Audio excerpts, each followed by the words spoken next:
Welcome back to my YouTube channel আৰু লগতে মোৰ Facebook পেজটোৰ পৰা সকলোকে মই নমস্কাৰ জনাই আজি ব্লগটো আকৌ আৰম্ভ কৰিছোঁ কাৰণ এইকেইদিন ব্লগ তেনেকৈ দিয়া হোৱাই নাইকিয়া বুলি ক'ব পাৰি কাৰণ বেটাৰ পৰীক্ষা ওচৰ চাপি আহিছে মানে কি বেছিকৈ যদি মোবাইলটোত মই লাগি থকা যায় নহয় আচলতে তাৰ পঢ়াই নহয় এইবাৰ পৰীক্ষাবিলাক ইমান ভালেই হোৱা নাই আচলতে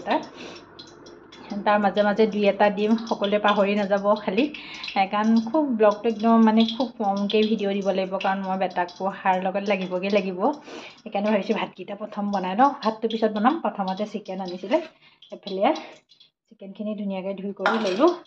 আৰু এফালে এয়া আদা নহৰু জলকীয়া পিঁয়াজ আলু গোটেইখিনি কাটি কৰি লৈছোঁ মাংসখিনি বনাই লওঁ মই বনাই কৰি থৈ দিম হটকেছতে ভৰাই পেলাই তেতিয়া গৰম হৈ থাকিব আচলতে সকলোৰে চাগে বিহু ভালে গ'ল নহয়নে বাৰু আমাৰো মোৰো গ'ল বাৰু বিহু ভালে তাৰপিছতে আজি বোলো ব্লগ এটা ষ্টাৰ্ট কৰোঁ আজিৰ পৰা আকৌ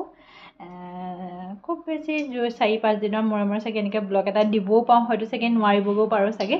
সকলোৱে খালি মোক মানে কি পাহৰি নাযাব আকৌ দিম পিছত মই ব্লগ দিবলৈ চেষ্টা কৰিমগৈ বেটাৰ পৰীক্ষা শেষ হোৱাৰ পিছত চাগে আকৌ ভিডিঅ'টো একদম শেষলৈকে চাই থাকিম এইফালে মোৰ কেৰাহী গৰম হৈ গ'ল হোৱাৰ লগে লগে মই পিঁয়াজখিনি দিম একদম দেখে ন মই খুব চিম্পুলকৈ আচলতে বনাওঁ কাৰণ তেনেকৈ একো মছলা পাতি মই ব্যৱহাৰ নকৰোঁৱেই এইফালে আদা দিয়া নাই দেই এইফালে পিঁয়াজ আৰু জলকীয়াখিনি প্ৰথমতে দি লৈছোঁ তেনেকৈ মই ভাজিম মই তেনেকৈ বনাওঁ এইফালে আদা নহৰু দিম আৰু তেনেকৈ আচলতে বনাওঁ মই ভিডিঅ'বিলাকত আপোনালোকে দেখিয়ে থাকে বাৰু মই কেনেকৈ বনাওঁ এনেকৈ খাই আচলতে খুব টেষ্টি হয় বাৰু খাই চাবচোন যিসকলে মছলা খায় মছলা আচলতে ইমান খোৱাটো ভাল নহয় হয়নে বাৰু নিজৰ শৰীৰৰ কাৰণে বা স্বাস্থ্যৰ কাৰণে একেবাৰে বেয়া হয় আচলতে মছলাটো সেইখিনি পিঁয়াজখিনি ৰঙচুৱাকৈ ভাজি লওঁ সেইকাৰণে পিঁয়াজখিনি অকণমান ভাজা হৈ গ'ল তাতে মই এতিয়া চিকেনখিনি দি দিলোঁ সেইফালে মই হালধি নিমখ দিয়া হৈ গ'ল তাৰপিছতে ইয়াতে আদা পেষ্টটো এতিয়াই দি দিম ইয়াতে মই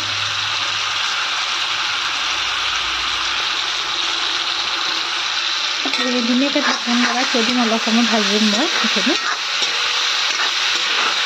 এইফালে মোৰ মাংস বনোৱা হৈ গ'ল মাংস এনেকৈ আচলতে শুকান ফ্ৰাই নিচিনাকৈ বনাই থৈ দিলোঁ লগাই দিওঁ গেছ অফ কৰি দিওঁ এফালে আহি গ'লোঁ বেটাৰ ওচৰলৈ আহি গ'লোঁ এতিয়া মাংসখিনি বনাই হৈ গ'ল দালি বনাই হৈ গ'ল মোৰ এতিয়া হৈ গ'লোঁ বেটাৰ ওচৰত লাগিম এইফালে লিখি থৈছে আজি অসমীয়া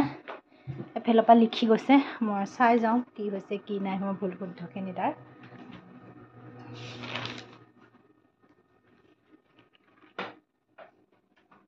এইফালে বেটাই লিখি গৈছে এইবিলাক মই এতিয়া ধুনীয়াকৈ চাই যাম কেনেকৈ লিখিছে কি কৰিছে এইফালে লিখি আছে প্ৰশ্ন এটা পাথৰ লিখিলেগৈ ইফালৰ পৰা চাব লাগিব এতিয়া মই চাই লওঁ বেটাই কি লিখিছে কি কৰিছে ভিডিঅ'টো একদম শেষলৈকে চাই থাকিব বাৰু এইফালে দেখিছে নহয় ভাত খাবলৈ কেইটা বাজিলে পূৰা 11টা বাজি গ'ল একদম ভাত ধুনীয়াকৈ বাঢ়ি ল'লোঁ দেখিছে নহয় এয়া এখন কাঁহী এইফালে লৈছিলোঁ আজি জহা কোমোৰা আৰু মচুৰ দালি দি পেলাই বিলাহী দি পেলাই বনাইছিলোঁ মই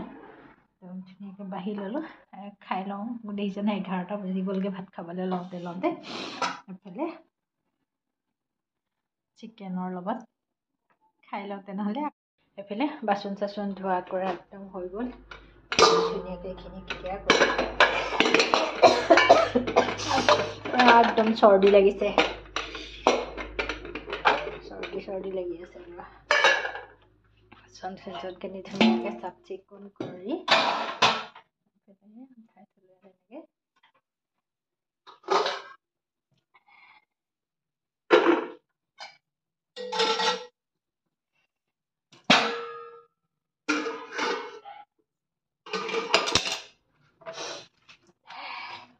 তেনেকৈ চাফা কৰা হৈ গ'ল ধুনীয়াকৈ মোক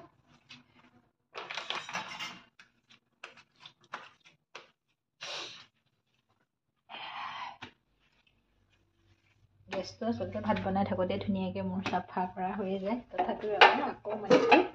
খোৱা সময়ত এবাৰ ধুনীয়াকৈ চাফা কৰি দিওঁ হয়নে ৰাতিপুৱা মানে কিয় ভাল লাগি থাকে চাফা হৈ থাকিলে এইফালে যাওঁ ডাইনিং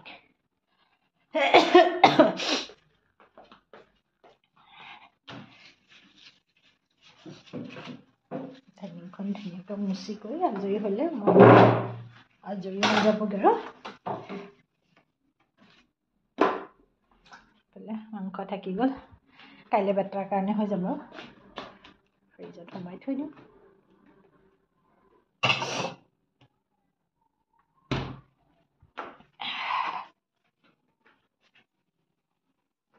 হৈ গ'ল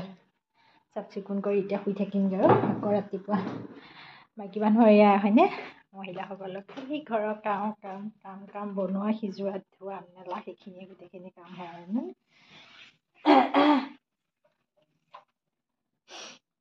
বেছিও ধুনীয়াকৈ চাফা কৰা হৈ গ'ল মোৰ, কাপোৰখন ধুই পেলাই থৈ দিওঁ, তাৰপিছত আজৰি হৈ যাম আৰু আজিলৈ বাই বাই। একদম পূৰা ৰাতিপুৱা উঠিয়ে একে দেখিছেনে গা পা ধুই কৰি লৈ ভাপতহে লাগি গৈছোঁ। এইফালে দালি বহাই দিছোঁ, দালি মচুৰ দালি বনাইছোঁ, এইফালে লগত হেৰি দিছোঁ দেই, জাতিলাও বুলি কয় বা পানীলাও বুলি কয় আমাৰ ফালে, সেইফালে বিলাহীৰ লগত বনাইছোঁ। এইফালে মোৰ ভাত হৈ গ'লগৈ, এইফালে কেৰাহী বহাই দিলোঁ, হাজবেণ্ডৰ কাৰণে ডিম এটা আমলেট কৰোঁ, তাৰপিছতে আমাৰ কাৰণে ৰুটি বনাম। আচলতে মই বেটা আৰু মোৰ কাৰণে ৰুটি বনাম, সেইখিনি ধুনীয়াকৈ হেৰি কৰি লওঁ,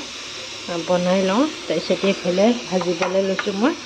ইয়াতে কি কি দিছোঁ দিছোঁ নহয়, বন্ধাকবি দিছোঁ, গাজৰ দিছোঁ, মটৰ দিছোঁ, আলু দিছোঁ, এনেকৈ চব্জি বনাম। এইফালে দালি হ'ব হৈ গ'ল দিমো,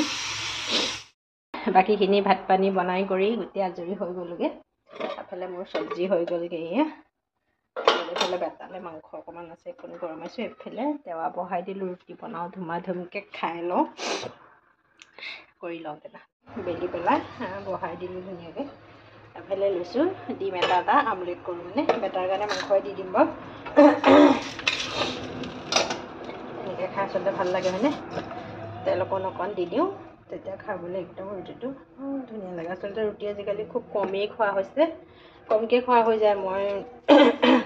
কেতিয়াবা ভাত খাওঁ, কেতিয়াবা ৰুটি খাওঁ, মানে যি পাই দিওঁ একদম তাকে খাই দিওঁ ৰাতিপুৱা টাইমটোতে। আজি বেটা ঘৰতে আছে, স্কুল বন্ধ, হাজবেণ্ডৰো বন্ধ বাৰু, হাজবেণ্ডে ভাতেই খাব, বেটা মোৰ কাৰণে ৰুটি বনাইছোঁ। আৰু অকলে থাকিলে ৰুটি বনাবলৈ মনো নাযায়, খাবলৈও মন নাযায়। এইফালে বেটাকো দি দিওঁ মই,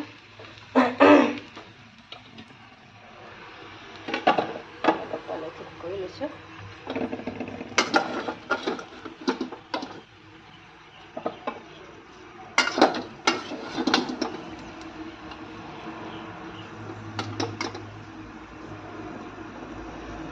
বেটালৈ দি ল'লোঁ, মোৰো হৈ যাবগৈ এতিয়া লাহেকৈ, কাহ চৰ্দি এইফালে ডিম এটা আমলেট কৰি ল'লোঁ ধুনীয়াকৈ।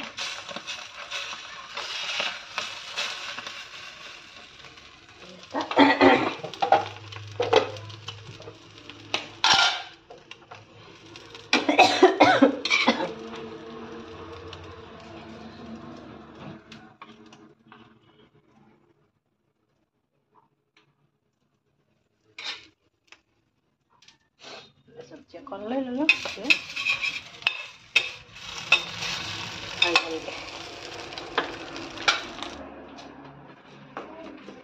অজান ইয়াতে খোৱাহি নেকি ন, ইয়ালৈকে আহা, ময়ো খাওঁ একেলগে দুইটা, আহা। বেটাকো দি থৈ আহিছোঁ, ময়ো ধুনীয়াকৈ খাই লওঁগৈ, আহা। চকীখন লৈ আহিবানে নে এখন, চকীখন লৈ আহা নহ'লে, তাতে খাবা তুমি, দিয়া খোৱাগৈ যোৱা, আৰু বেগি বেগি খাবা কিন্তু, মই সোমাম। এইফালে পূৰা একদম দুপৰীয়া সময়তে আচলতে ৰাতিপুৱাই মানে খাই বৈ লৈ পেলাই এনেকুৱা গাটো বেয়া লাগিছে নহয়, সেইকাৰণে আচলতে বিচনাত একেবাৰে পৰি গ'ল। আচলতে সদায় মূৰ ধুওঁ, আচলতে মূৰটো ধুলে কি আচলতে মোৰ আচলতে গোঁসাই ঘৰত থপনাত চাকি তাকি জ্বলাই মোৰ খুব ভাল লাগে, সেইকাৰণে আচলতে সদায় ধুওঁতে মোৰ মানে এনেকুৱা চৰ্দি হৈ গৈছেগৈ নহয়, পূৰা মাত চাত একদম অৱস্থা নাইকিয়া হৈ গৈছেগৈ। এতিয়া বেটাই সেইফালে কিবা কৰি আছে চাগে, এনেকৈ আচলতে দিনটো আৰু দুপৰীয়া সাজ কি বনালোঁ কি কৰিলোঁ সেইখিনি নেদেখুৱালোঁ আপোনালোকৰ মাজত। গা বেয়া কাৰণে কিবা এটা বনাই বেটাই মই খাই দিলোঁ। মোৰ ভিডিঅ'টো চাই কেনেকুৱা পালে জনাব, লগতে লাইক কৰিব, কমেণ্ট কৰিব, শ্বেয়াৰ কৰিব, ছাবস্ক্ৰাইব কৰিবলৈ নাপাহৰিব।